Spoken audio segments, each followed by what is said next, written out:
Hi, I'm Will. And I'm Allie. I'm an Andy Sipowicz superfan and video game Sherpa.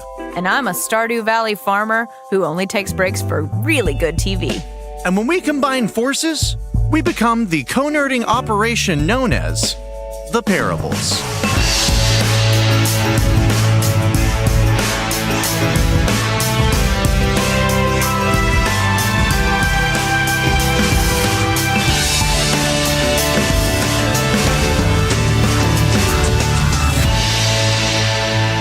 Welcome back. It is another week, and that means it's another Pairables. Hey. Hi. Hi. Hello. How you doing? I'm doing good. It's starting to get warmer. It is starting to get warmer. And that means that the studio room is getting warmer. And I don't know, the clothes are coming off, folks. Pretty much, yeah. It's going to find over time that we're going to be like in a pool here in the room. Like we're going to have to be lazing by the pool, recording Pairables episodes. That doesn't really offend me, so that's fine. Yeah. The audio equipment I have a little bit of concern with, but... We'll just write down everything we said and release a transcript of the Pairables. No, even better, let's get a court reporter. Oh, a stenographer. Yeah. Yeah. A court reporter. Do you remember those commercials from the 90s? Like you could sign up to be a court reporter? No, they're like, hey, like look at what a viable career this is. I just remember this specific one that would show them in the courtroom and then it would cut to them doing exciting things. So they would be like skiing down a mountain and then it would go, a court reporter. And it would show the same woman in there doing her stenographing things. I thought for a second it was like what a stenographer would be seeing in the courtroom, all the different situations they would be reporting. She'd see women downhill skiing. Yeah, or like it's just like the murderer that's on the witness stand is attacking the lawyer or something like that, and she's just typing away, doing her thing. And man puts his hand around throat of like in a lawyer. Murphy Brown suit, probably. Yeah. Yay, stenographers. Stenographers, you gotta have them. You gotta have them. Get them. I guess. Evidently, it's a great career. Can't we just record everything though? I think there's some issues with that. I don't know. Mm-hmm. I don't know. Well, judges and lawyers, get back to us. Let us know. Can we just record it and give stenographers a vacation? Yeah, because I know a guy with a microphone. I know a guy right here. Let's put some more people out of business for machines. What if we did just like courtroom narration? Oh, God. So did that, just a play-by-play. I was going to say, the lawyers return back to the desk. He seems to be deliberating with his co-counsel. And as they get more intense, it's just like, he's all over this witness. Anyway. Allie, how's your Switch business going? You got a Switch recently. My Switch business, I had a busy week at the office, so I didn't quite get in enough time as I would like, but you know what? I made time. Of course you did. Sure did. Living my best Stardew Valley life. So much so that now my wife is beating me over the head asking if she can have one. And there selfishly is this part of me that would like the help on the farm. We could get a lot more done with two hands. It's like having a child, partly because it's like, it would be good to like have some help around the house. That kid in 15 years can take my groceries in. Like, yeah. I've been doing that. We actually have an inside joke at my house. I tell my 3-year-old at least once a week that he still owes me the tacos that I wanted the day he was born. I was going to go get some and was not allowed to because he came a little too fast. It's like, it's your fault, kid. It's your fault. And when he turns 16, with no hyperbole whatsoever, his ass will be driving to get mom some tacos. Nice. I'm going to make sure that happens. That is legally binding. Well, she's so interested in it that you as a good wifey, a lovely wifey, a lovely lifey with a good old wifey. You actually, as of this moment, she doesn't have it. Yeah, she does not have it at this second, but I just went and ordered it from Best Buy. I have to pick it up after this. That's so great. So you're picking up your wife a Switch so that she can have one too. But she's leaving for vacation. Yeah. She can play it on the plane. She can do whatever. Well, she can do whatever she wants. I don't know. She can just not play it. She can just have it. She could just have this expensive paperweight. No, but she actually, what's really funny is she's a better candidate to own one than me, technically, because she likes a lot of the games that you like and I do not like. Mm-hmm. She loves Smash Bros. Yep. She loves Mario Party. Just like she should. She loves, actually, but the one she explicitly requested was the new Mario Tennis, Mario Aces or something like that. But the real reason I pulled the trigger, too bad you guys can't take advantage of this deal because it ends today, is that if you buy a Switch console, you can get a full price first-party game for 50% off. So you have to frame your nice thing you did for your wife as a economic decision. No, it's just just sweetens the deal a little bit more. So she's getting an early Mother's Day present. I mean, this is pretty on par. The last Mother's Day, I bought her a new Apple Watch. Like I don't joke around. Not on Mother's Day. No, that's a no-joke day. I love my wife more than anything, and if I can spoil her, I will. So she's going to be a very happy lady when I get home. Absolutely. But I'm kind of feeling left out. But... I know. I'm telling you, the deal ends today. But I am enjoying Stardew Valley so much. It is all the stress, no frills, tedious shit that I love. No fun. Yeah. I don't deserve fun. Let me play a video game. Yeah, I love it so much. I'm super loving it. I'm thinking about it right now. I'm thinking about what I have to do when I wake up. I'm just now getting to the point where I'm like so proud when it rains because that's a day where I'm free of having to water my crops. So I go to the mine and I go nuts. It's great. Actually, I'm courting a woman right now, trying to get my friendship up, trying to get me a wife. I don't know how that's going to work, though, when my wife becomes a co-op at my own farm and I'm trying to marry this girl. I hope there's Doesn't not feel right. like an incident down at Hardgrave Farm. I know. It's called Bear Farm. Actually. Bear Farm? It's called Bear Farm. Like BEAR? And my name in the game is just Al. That's what my family called me when I was little. Big Al. Gotcha. Big Al. Appropriate. For such a tiny woman. Yeah. But that's what. Have you played any GOMs this week? You've been working too. We had a worky week. Yeah, with lots of working going on. I did purchase the Dishonored standalone DLC, Death of the Outsider. Yeah, because we had talked about that, and I was playing through 2, and I was didn't know you bought it. Yeah, I just got it the other day. Played it a little bit. And with the controller that now works? Yes, and it's working great. I will say that so far it seems, and I don't have much use for this in the game anyway, but it seems like possibly the thummy part, the touch pad doesn't work maybe, but that's fine. I don't really use that, so I'm less concerned about that. So the good news is you're not running into people you didn't want to run into. Yeah. Touchpad, touch when I have to insert like an email address into something, it takes longer because I can't use the slidey button. That's okay for me. The slidey button. But yeah, it's cool. I mean, it's just more like I read a quick review before I downloaded it. More Dishonored, but it's just more of the same, really. I mean, which is fine. I'm interested to see how the story ends.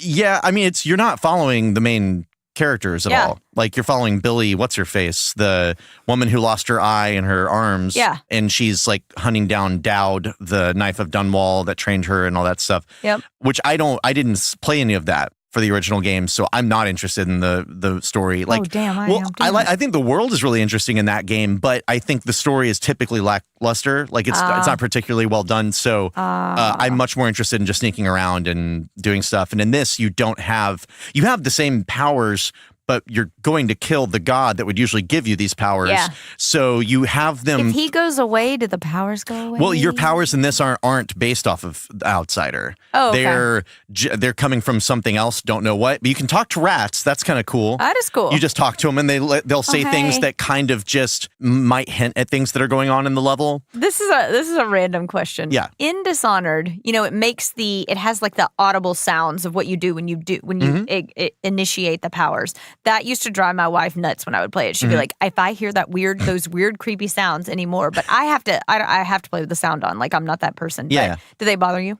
No, I like them. It's good sound design. Also, I haven't been playing it like always with the sound up very much, so I'm not hearing it that much anymore. But no, I think there's something satisfying about the sound design of that. I mean, that's hopefully what in sound design you're doing is making something that for a game especially is repeatable without being annoying to most players at least. And I think if you're playing, it's a little bit different from just hearing it.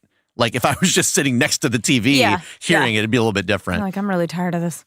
Yeah. I'm really tired of this noise. But I've been taking my time with that as I do with any sneaky game. And sneaky sneak. Yeah, doing a lot of sneak. Although there are times like because that character has such like a revenge kind of background and she's already had her eye and arms taken. I was like, am I really playing like her character would? Wouldn't her character probably kill a bunch of people? Oh, absolutely. So like I've considered just killing people. And any time that my character gets found out, and I get seen before I start like reloading a different save. I just go hog wild. It's just like a spree, and then just kill as many people. I'm not really built for that. I'm like, that's not your speed at all. No, but it's fun to just chop a few heads off or whatever. You're just being the character. Look, I'm just doing what she really wants to do. She lost her eye. Yeah, she lost her arms. She wants revenge.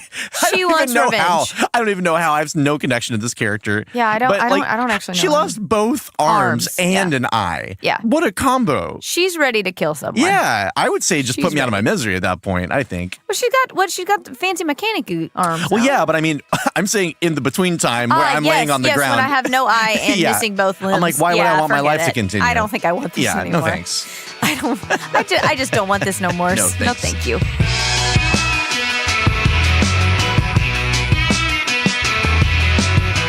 You reminded me of something. We always talk about how we do not discriminate against nerddoms, and we love us some video games, but there are other things that we love, as we have talked about. For sure. So I think we should take this opportunity to dive into the television waters. How about it? I accept. I accept. I'll meet you at high noon at Television Waters Crossing. Done. Okay. Well, hold on. Let me check my watch. Okay.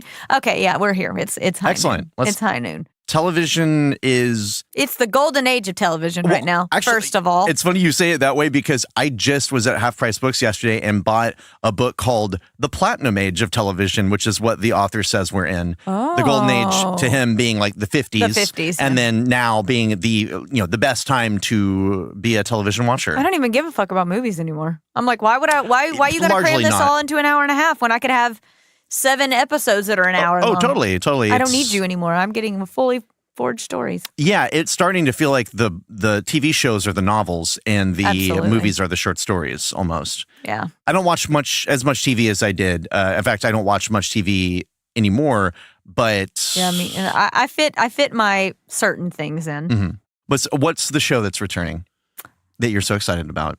Game of Thrones. Mm-hmm. And I know you haven't watched it. I've watched the first episode twice. Well, then... You are I'm just dumb. I just don't understand repetitive. What was happening. I still am kind of confused, so I'm going to have to watch it like 3 or 4 more. So I don't know what's going on. I kind of started when the series first debuted. I am one of those asshole purists. So the show was coming out that was based on a book. Mm-hmm. I watched the first episode. I said, nope, I'm out. I'm going to go read these books first. Mm-hmm. So I read, I believe... Oh, my God. At that time, man, that was a really long time ago. I can't believe how long the show's been on already. So I read every book that was out then. I read it. Mm-hmm. And then I was like, okay, I'm back. Came in watching Song of Fire and Ice series. The one that he's never going to finish. I'm really convinced that he's going to die before he finishes this fucking book. Is this a threat? No. Okay. George Railroad Martin, I will not be threatening you. I would love to threaten you to finish it. That would be cool because this TV show is going to spoil the ending for me now, but that's fine. So I finally got my wife to watch it last year. So at the start of the 7th season, or in preparation of the start of the 7th season, I was like, I'm going to watch Game of Thrones. I know you won't give it a shot, so fine, whatever. And she was like, I'm going to finally give it a shot. Mm-hmm. So she watched like a couple of random episodes with me, and then she actually went back and watched the entire series, and she got really into it. So then we could watch season 7 together, which was really lovely. And now we're going to wrap up this whole story with season 8. But it's really funny to hear her. So she's able to watch, this thing that's taken 7 years plus the time before that with the books. And she's like, it just feels so good to watch some of these people get some revenge or get some resolution. I was like, bitch, we've been waiting 7 years for this garbage. You got it in a month and a half. Like, I love you, but no, ma'am. No, ma'am. But I think Game of Thrones has done a lot of wonderful things for just...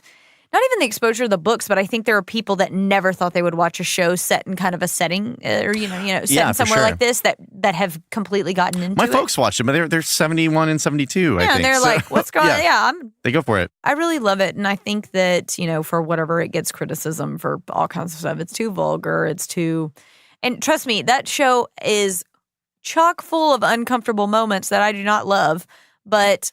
That's kind of just the way the book was written, so I got to take it for what it is. But I absolutely love it. I am thrilled and terrified for it. That's my favorite part about the show is watching it in equal parts excitement and horror because I know that something's going to happen that's going to devastate me and I'm going to carry it around for 2 days because I'm like, really upset about something. But well, so you actually have like a strong connection to characters on the show emotionally. I absolutely do. Okay. Yes, I will be. I don't even care.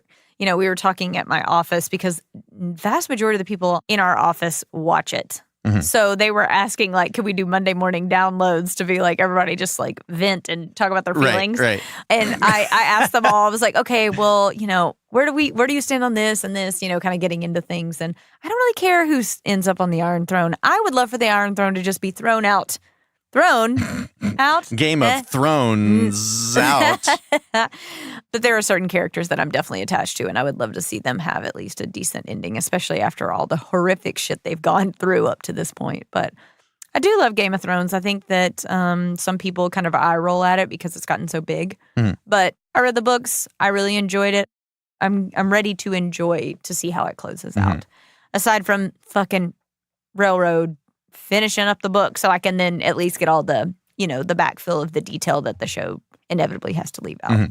I just never, aside from just like watching the episode twice, being like, whatever, like, and not being that. Yeah, I don't love the pilot. Like from far away, I just don't, I don't know. I think with my fantasy, this is not fair. I haven't watched the show, but just from the way that it gets advertised, I will say, like what I actually get of it, I'm kind of like, oh, that's all that's going on. Okay, whatever. Like, kind of want something like, and we talked like about Tolkien last time and about how it's like straight fantasy for me is not my favorite thing in the world. I love fantasy, but like I'm maybe more of a fan of urban fantasy or of more challenging, that's not fair either, less traditional fantasy. Like Morrowind from The Elder Scrolls is a very non-traditional fantasy world based on a lot of other cultures besides like Gaelic folklore and these types of things and dragons and what have you. And so it's not that I can't appreciate any of the other stuff, but I think from afar, at very least, I'm like, okay, so we've got political intrigue. Cool, I guess. And I read about the books long before the show was made. I didn't read them, but I was like, oh, that sounds like something I could get into. I like the idea of it being approached like real medieval times were hell. And so this is what life is like. And this one's interesting because it's got like the magic layer is kind of different. Like it's not just traditional. There's a wizard with spells and kind of shit. And then it's, it's worshiping different gods and all this kind of mess. I don't know. What's really funny, it's kind of your point is I didn't really think that I would be super into it. And I like medieval things, but I was like, there's a layer of kind of bullshit in here. Yeah. But I think it's infectious, and I really think that's a testament to just honestly exceptional casting. When it comes to a TV show being successful, I mean, this is an HBO property. Yeah. They're not doing anything to not make any fucking cash. No. But they did a phenomenal job. I'm also relieved for these people that have been doing this for the past decade of their life. I know that they're probably like, yes, I am ready to wrap this up. It's also made them exceptionally wealthy, but they're probably ready to move on. They're strongly associated with the property now, Absolutely. And that's always an issue. That's when a bit you're of on a something challenge. that's so iconic. Well, and especially if you weren't especially well known before that. Like, and a lot of them weren't. Right. Well, like Bryan Cranston wasn't the world's biggest star before Breaking Bad, but he was on plenty of things. Yeah. And so he is, yes, definitely associated very closely with Walter White. However, like he's been able to go on to other things, and it's not like at least for me, I can see him as plenty of other things because he did lots of really stuff. good stage acting and things like that. So. Well, and he's still doing all. I mean, wasn't he nominated? I mean, he was in Trumbo. He was in a bunch of other things where it's just like he's just moving on. He has other projects, and people aren't I didn't just putting him need in that. a cage. I didn't. Yeah. No. Tell me a TV show that you are a nerd for. I am a gigantic nerd for. I mean, like in the truest sense of the word, for a show called SEINFELD. Oh, that ran from '89 to '98, I believe. On the NBC network. What's the deal with Jerry? That was its original title, was What's the Deal? It was that's like the only Seinfeld joke ever. And that's a literal Jerry, not just Seinfeld. I mean, it seems like everybody knows what it is. So there's no it's just a sitcom. And so like for that to be such a touchstone to me. But a good one. But it's so good. And like the emotional there is no emotional content. That's kind of, I mean, except for just enjoyment. Like that's the whole show is just, I mean, the first couple of seasons they're getting their shit together. But I have, when I first moved out of town for college, moved away from Dallas, moved to a town called Denton to attend the United Nations of Texas. The United Nations of college. The University of North Texas. I moved to a smaller town and I moved into a house and I didn't have cable for a while. And back in the day when having cable mattered to me. And I was forced to resort to NBC and WB and TBS. Yep. And there's between those, all these channels, you can watch like 12 episodes of Seinfeld in a day. And I did. I watched them every time they were on. Syndication money is keeping Jerry rich. Totally. And Larry David as well. And growing up, I would watch it with my parents, and I would just kind of laugh at Kramer falling or just certain lines. But just being weird and goofy. I didn't get a lot of stuff.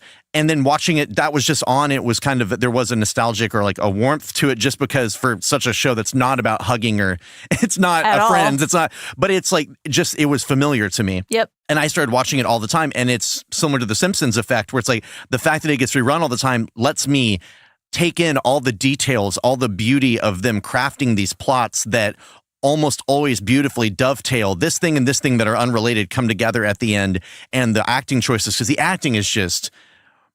It's a spicy meatball. He's a spicy meatball. It's so good. So many great comedic performances on it. But there's also a lot of the storytelling on it. The way to get nerdy about it is to notice one of the ways I would say is to notice all of the long-term, long-form storytelling things that they do.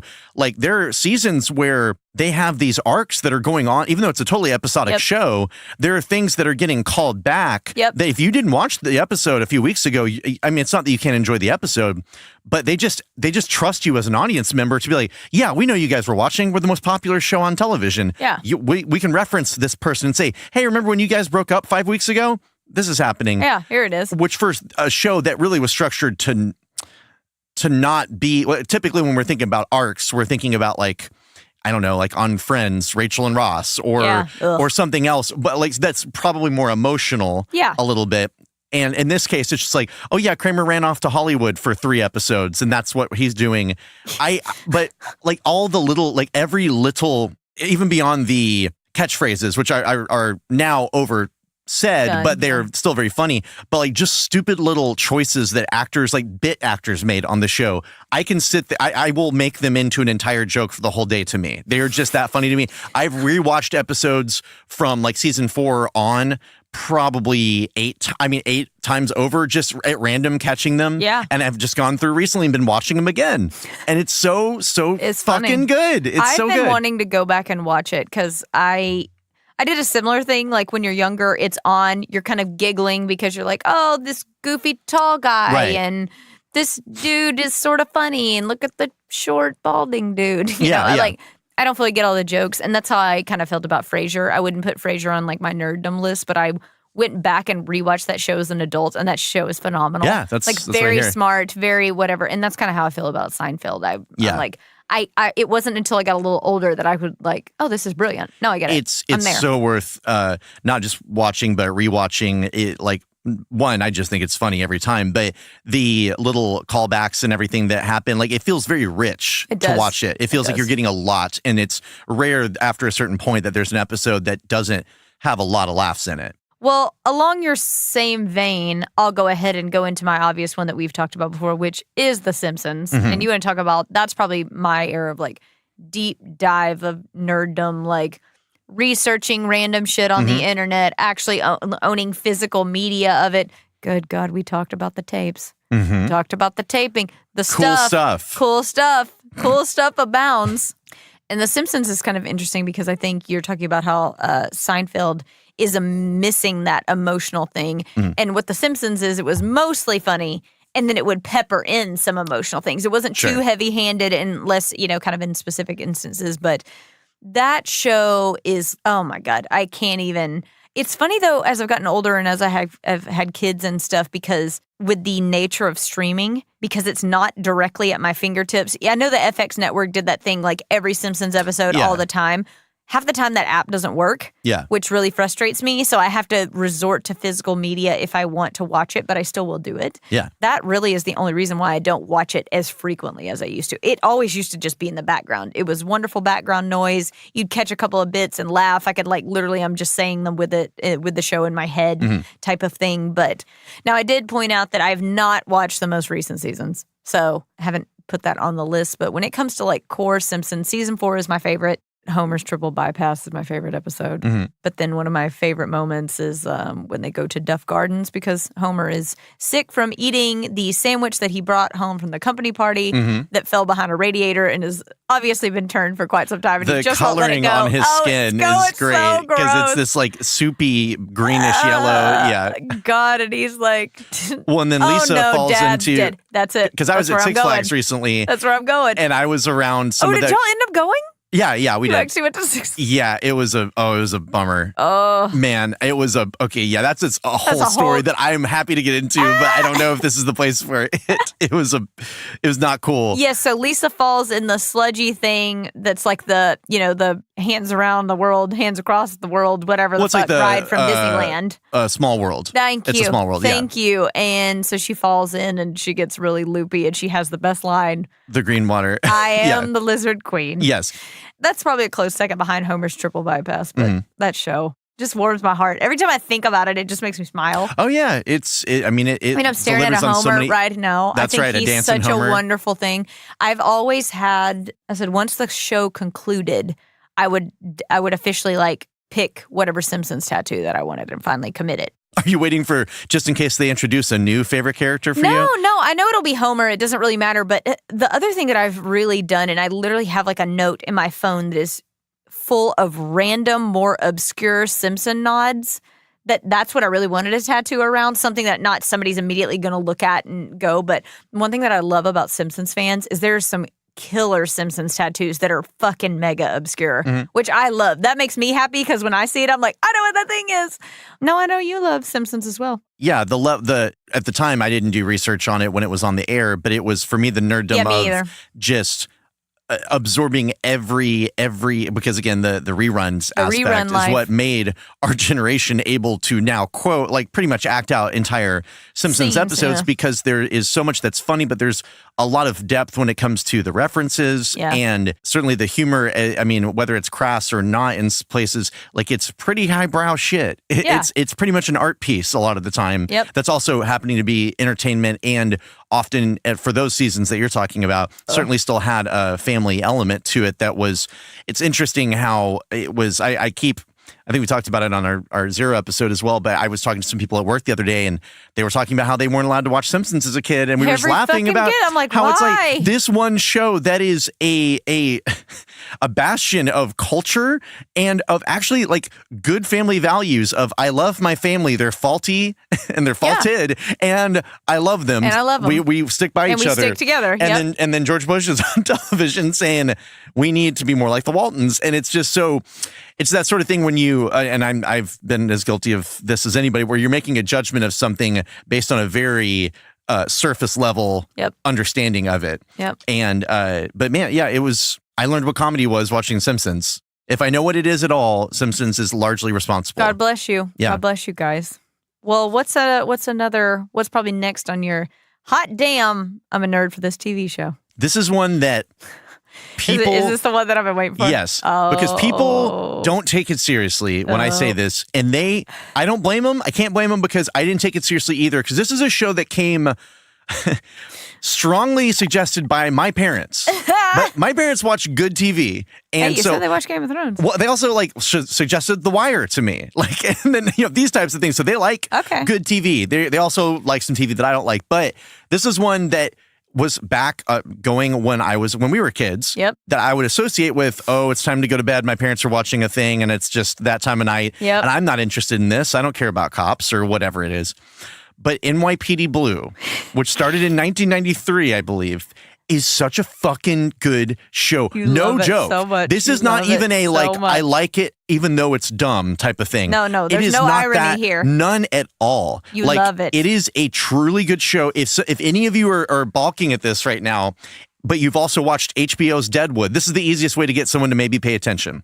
Deadwood on HBO, the Western, it's more than a Western to me, but like the Western show that's now, ran 3 seasons, highly recognized as being such a great show, so well written, so well acted. If you have seen that show and you're a fan of that show, NYPD Blue was co-created, mostly written by for its first 7 or 8 seasons, and pretty much showrun in one way or another by David Milch, the same guy who created and wrote all of Deadwood. Interesting. And there's so much. Why did I think NYPD Blue was another freaking Dick Wolf show? It's not. It's a Stephen Bochco. Oh, there you go. Stephen Bochco is the producer who also has been behind a lot of good stuff. Yeah. And Hill Street Blues was kind of in a way, a precursor to this. The story that you heard, if you've watched any of those shows on Netflix that are like CNN's The 90s and these things, they cover NYPD Blue on there. But I've heard this elsewhere too, where they said HBO was now offering uncensored R-rated films on their channel. Mm-hmm. So now on TV, you could see boobs and butts. Boobs and butts. Bad words, all the B's.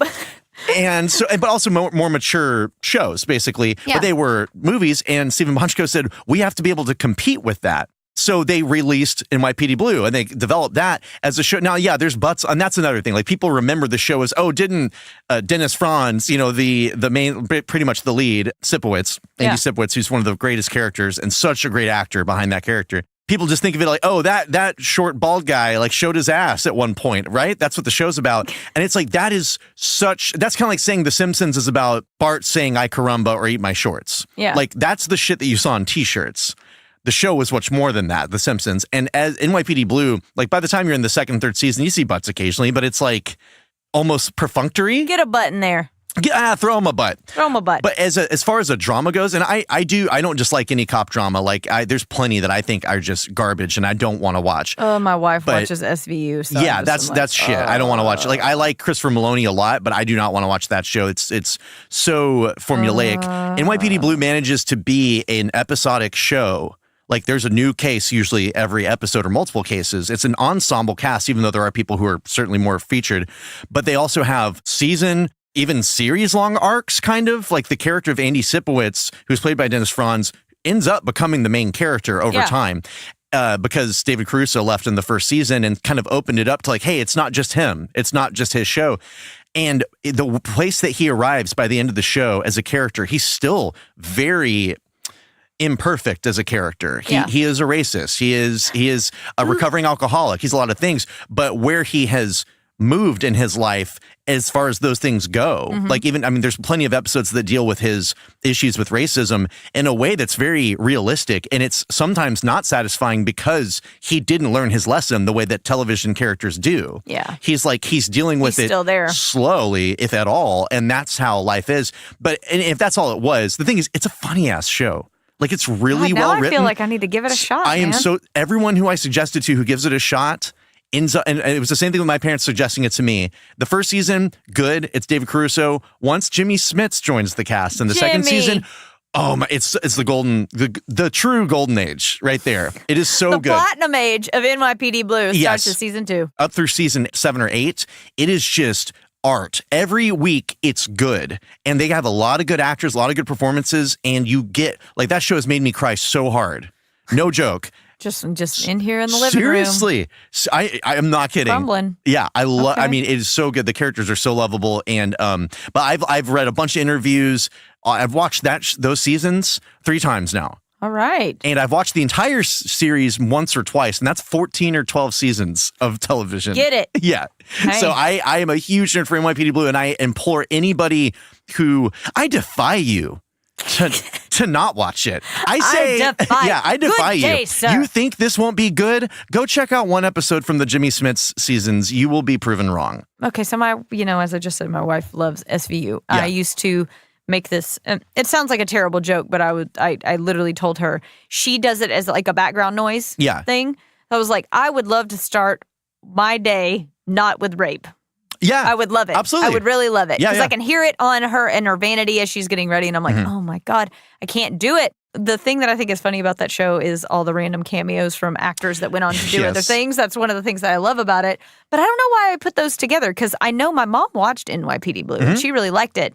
And it was the show to watch. She loves Jimmy Smits. So maybe I need to give it a shot. I'm going to leave you with one little throwaway show. Okay. Because it is more of a, well, I say more modern, but it's actually been on a lot longer than I realized. But just as a fun one for me that I did not expect to mean a fucking thing. But let's see. How old is my son? He's 3 years ago. So 3.5 years ago, my wife and I were living in this little apartment. And we saw the show come up on Netflix, and it was like a Saturday afternoon. We didn't have anything going on. And I was like, hey, you want to watch this silly show? It looks kind of silly. She was like, yeah, let's watch it. This little show called The Great British Bake Off.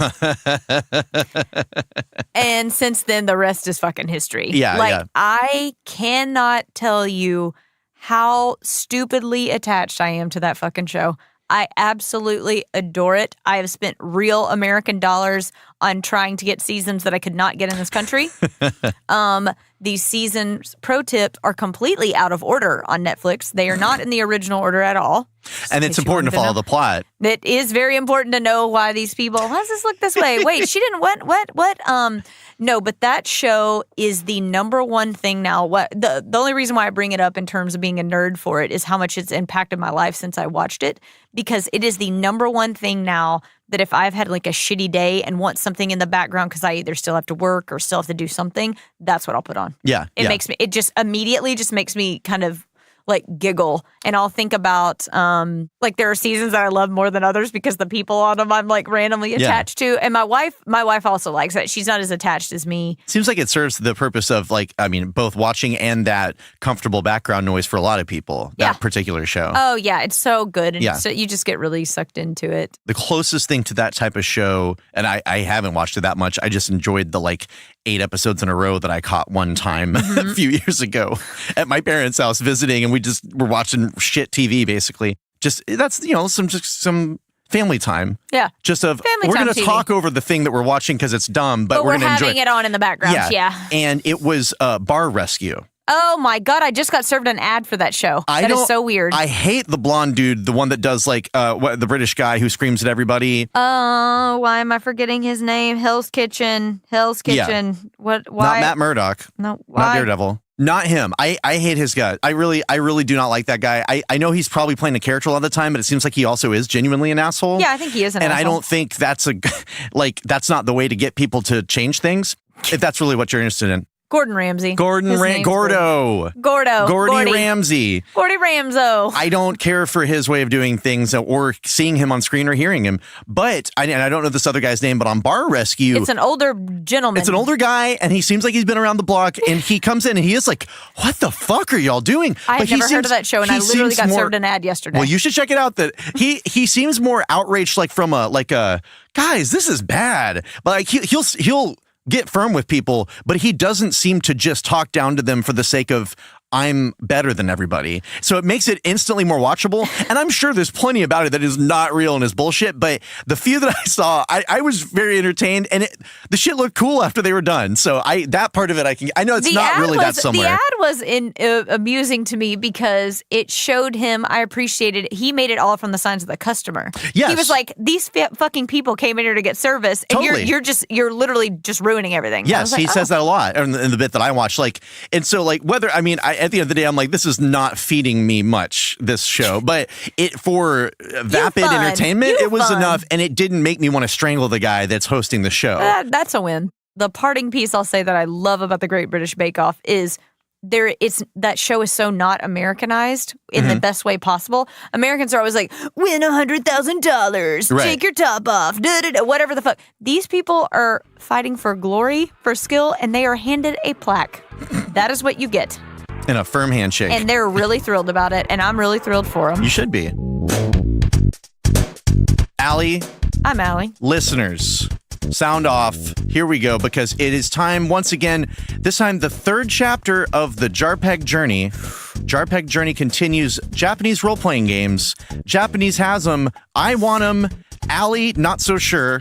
We've done Chrono Trigger. We've done Super Mario RPG. Yeah. And now it's time to do Earthbound, one of my very favorites. We're going. Here we go. And here are some highlights from Allie and I playing the opening salvo of Earthbound.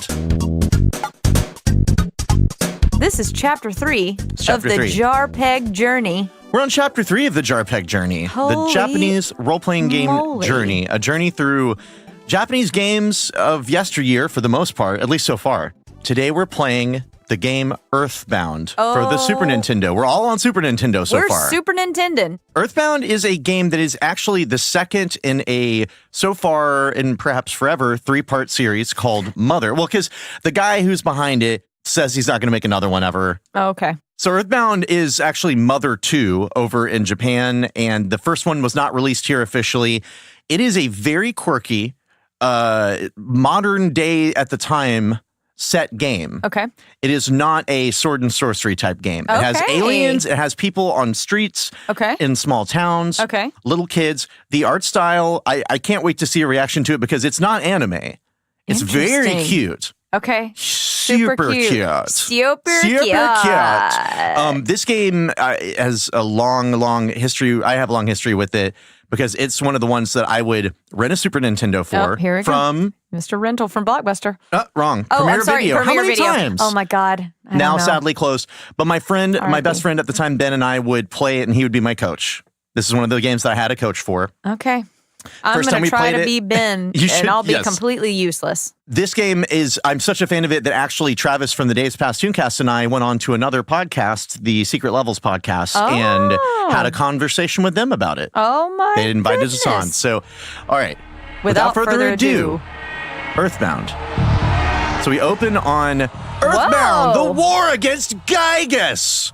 And this sci-fi 50s looking like small town being attacked by flying saucers. Flying saucers with weird, I don't know if that's a tentacle. I don't know if that's some It kind of looks like umbilical cords coming out of them, but I think they're beams. Gross. That's pretty pee gross. All right, now we're going to have to make a lot of decisions. This is going to be great. Oh, I love decisions. The opening where you would usually pick your character's name, there's a lot more to pick than that. So you have a lot of things to choose here. Yes. We're going to start a new game. I'm thrilled. Which kind of windows do you want? Plain flavor? Strawberry. Mint? Strawberry. Okay. Absolutely. So they give us foods instead of colors for how our menus are colored. That just proves that people that made this game have personalities. Oh, man. You have no idea. Oh, This I'm ready. thing is just bursting at the seams with personality, leaking personality from every orifice. Please name. Please name him. Fresh. Look at this little boy with red hat. His name is Baxter. Baxter. But we'll call him Baxt. Baxt. Or Got Bax. Whatever. Just Bax? Yeah, just Bax. This little boy who's usually named Ness, N-E-S-S. And when he was, it's like N-E-S, Yeah, I got Okay. I need visual confirmation that you understand what I'm saying. Eye contact Bax. and confirm. He's an adorable little boy with He's a got yellow little backpack and he's on. just Like a little backpack. he's a little God, that squishy opener guy. was so heavy, and this little guy's so cute. I know that opener has nothing to do as far as like visually with the rest of the game at all. Good. Yes. Okay, good. So Bax is our main character, little boy. Got a little lady, little cutie girl. Little lady. Little pigtails. She's got music notes coming out of her face. Her name is Lil Lady. Lil Lady. Lil Lady. Okay, probably gonna make it one word. Yeah, just do Lil. I'm gonna do as much as I can. Lil Lid. Lilid. Lil Lady. Okay, we know what that means. Yeah, Lil Lady. She's jumping, she's dancing, having a great time. She got music notes she's a cute coming out of that lady. little head. There's a little nerdy boy. Bowl. His name's Bowl. Bowl, because he's got a blonde bowl cut. He's got glasses and a bow tie. Oh, man. And and I'm going to capitalize all of his name. Yeah, Bowl. Get over here, Bowl. Get over here. Bowl, get in here. No, this guy looks like he's from Berlin or something. Cute little boy from Berlin. And finally, boom.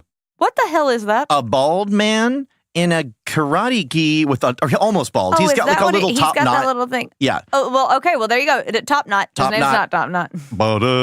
Top knot. Just name him Top K, and we'll be fine. Top K. You just don't want to waste any more time. Top K. Top K. Oh, look at that. Yeah, he's a martial arts man. I am martial arts man. Name your pet. We have a doggy. A cute, fuzzy, white doggy. His name is Frosty. Frosty. That's a perfect name for a perfect dog. Did you know that 100% of dogs are 100% perfect? Yes. Okay. I was very aware of that. Just wanted to make sure you read that study. Frosty is my pet. What's my favorite homemade food, Allie? Pizza. Pizza? Nothing beats Mom's pizza pies. Your Italian mother. Yep. Old Bax's Italian mom. What's your favorite thing?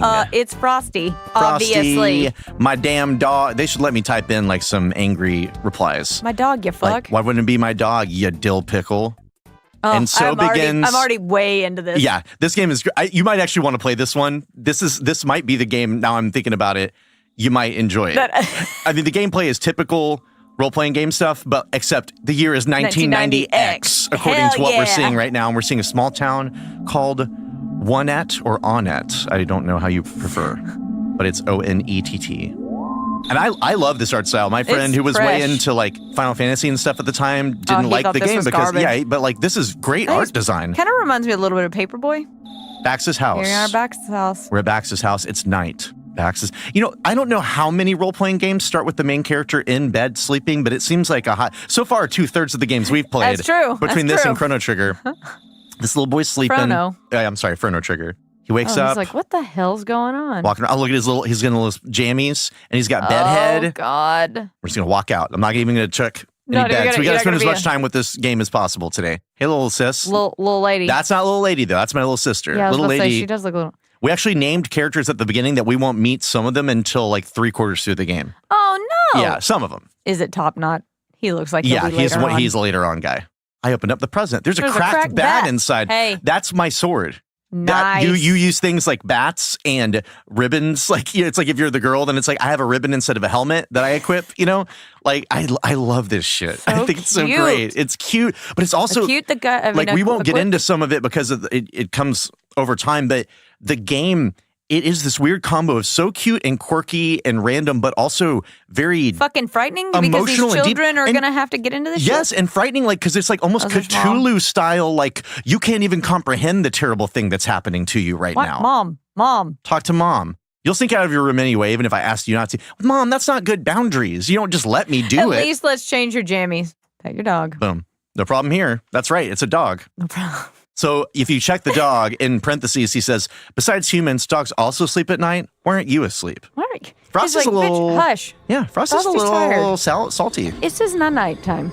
All right, here we are. We got police. Coppers. We got roadblocks. For closing roads. The police are famous for closing things if things are going on. We're going for the world record. See, this game, whoever you talk to has something weirdly deep or just funny to say. So there's a meteorite that's fallen. We're now finding. Yes. Fun fact, I have a wedding ring made out of meteorite. What meteor did it come from? I don't know, but it is certified from space. You don't even know from your own. You're welcome. So we're in a small town where a meteorite has fallen, and my little boy character is just wandering around, gonna go try to find the thing. But the thing is, I'm supposed to go over here to my neighbor. Oh, Bull. This is not Bull, though. Oh, damn it. I'm forgetting if his older brother, who's like a real asshole, is here or not. His older brother douchey brother home turns into a big problem in this game, and his name's Pokey.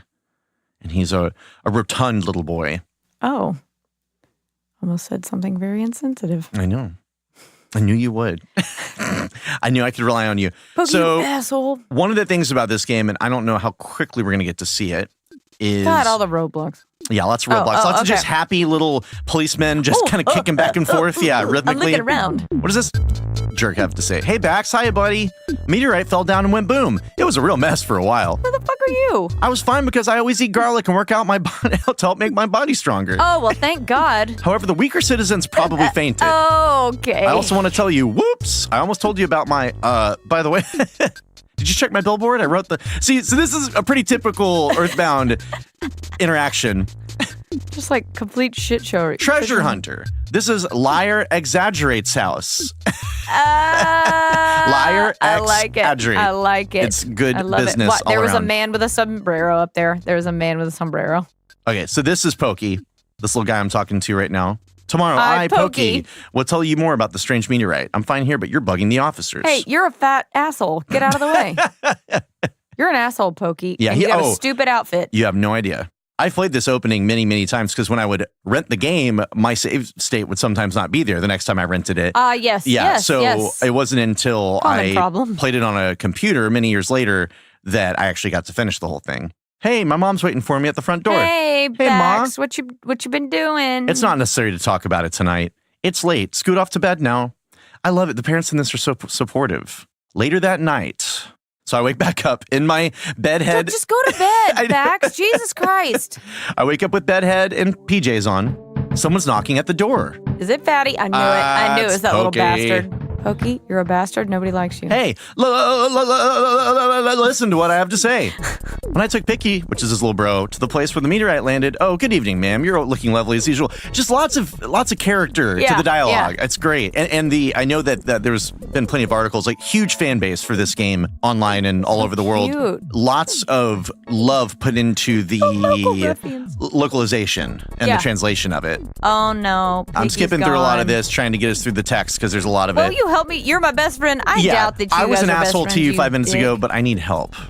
Yeah, I'll say goodbye to my mom, you dick. Don't tell me how to talk to my mom. I know the dog's unreliable, but you should take him. Oh, yeah, I forget. The dog will join our party for a bit.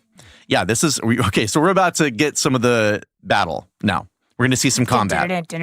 Yeah, I love it. It's very much based on Dragon Quest or Dragon Warrior, depending on where you're from. Oh. But that was one of the very first console RPGs that I'm aware of. All right. You go out in front, and I'll follow at a safe distance. There's nothing that beats a cowardly fatty. Pokey joins. Puppy, you coming with? Yeah. Frosty, of course I want you to come with me, pal. I guess I have no choice. Let's go. Real smarmy Frosty puppy. really just wants to go tonight. I don't blame him. The phone's ringing. Can't leave without answering the phone. Hello, it's your dad. Work to exhaustion when you're young. Have you ever heard a weird saying like this? Just remember, always behind you. Don't be afraid. I love this. This makes me want to cry. My dad's just calling me to say, hey, kid, I know I'm not there to help you with this alien problem, but I'm 100% behind you. I love you. Don't be afraid. Of you. I know that you're brave. You can do it.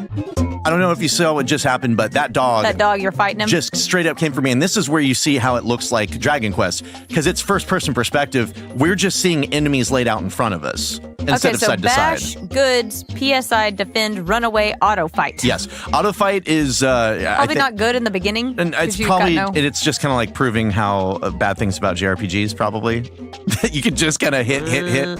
Bash is, of course, hit them with your something. I don't really love to hit dogs. I don't either, but here's the thing. This meteorite is actually a part of an alien invasion or something to that effect, and it's affecting these everybody creatures. around. So what you're doing is at the end it'll say you tamed the wild dog or whatever. Oh, yes. Okay. So we're not just beating the shit out of a dog. No, I mean, we're beating them, but we're only beating them for their own good. We're beating the alien influence out of them and the love back into them. So I'm going to bash them. Now watch what happens, because they're going to dictate what's happening since we don't see it. We don't see characters doing it. You're going to have to read it. And this is great, because funny shit happens all the time in this. So I'm ready. Bash the runaway dog. The runaway dog used a biting attack. Just missed. Frosty used a biting attack. Smash! 11 hit points. Pokey played dead. Asshole. God, I hate that guy already. Shit like that. Like, there are times where you're fighting an enemy and it'll say, the magic flower fell asleep that you're fighting. It just fell asleep randomly. Or like the magic ant wasn't paying attention and forgot to attack. Just random quirky shit will happen in these battles that makes it, to me, way more fun. We are definitely playing. Chapter 4 will be a continuation. Awesome. I love it. Yeah, this is precious. I want to see more of it. So, Allie, you've gotten to get a small taste of the quirk, the fun. You've gotten to meet Bax's family. Yes, and his neighbor, Pokey, his frosty little puppy. I know. Pokey can go to hell. Oh, gosh, just you wait, Allie. But, man, there's so much more to see in this game. So if you're into it, I would love to chase down more of this with you, Allie. Earthbound returns. Part 2. JRPG Journey, Chapter 4. We're coming back. Will, it's been nice to go down the TV lane with you. Mm-hmm. As usual, Instagram, it may be there. It may not be there. For now, let's err on the side of the caution and say it's dead. But just go check it out and see if it's there or not. It's easy. You can, as always, reach us at theparables@gmail.com. However, we like mail. You know what else we like? Subscribers and reviews. Hey, but you know what? I'll take either. I'm not a picky lady. Yeah, I'll take either, both. You can combine them however you want. You know what it's time for?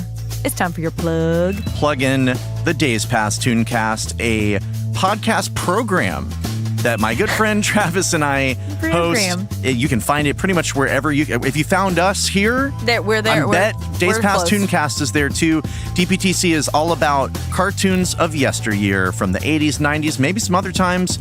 We watch them and then we have some convos about them, and the laughs are flying fast and hard. Allie, you were not so long ago a guest on the show. I sure was, and those laughs were a-flying. Check it out, Days Past Tooncast. Well, we'll see you next time, everyone, and we'll continue it's really my JRPG journey, if you will. I am a Sherpa. Yes, you I'm are your JRPG Sherpaing me. I'm just on this journey, on a spiritual quest, if you will, to have someone prove to me that JRPGs aren't as terrible as I thought. It seems that we're doing pretty good. We're doing all right. Yeah, especially with this most recent one. Well, we'll see you next time, friends. Bye. Thanks. Bye.